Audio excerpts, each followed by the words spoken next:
Viewers. Hinduism is one of the largest religions in the world in terms of population.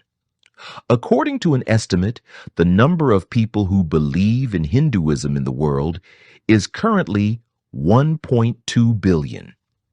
And Hinduism is one of the oldest religions in the world, which began with the arrival of the Aryans in India in 1500 BC.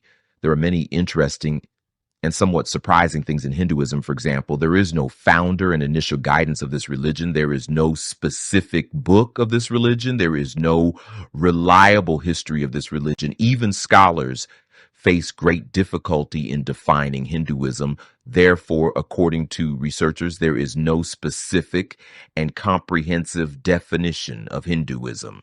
Thus, while defining this religion, Guru Prasad Sen writes in Introduction to the Study of Hinduism, Hinduism is what a Hindu does.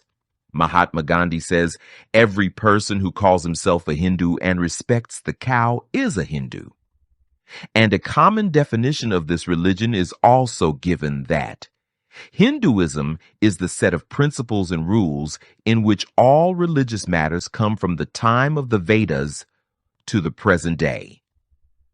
After considering the different definitions of Hinduism, we come to know some of the characteristics of Hinduism. Namely, Hinduism does not have any specific belief, nor does it have any specific religious rituals and worship.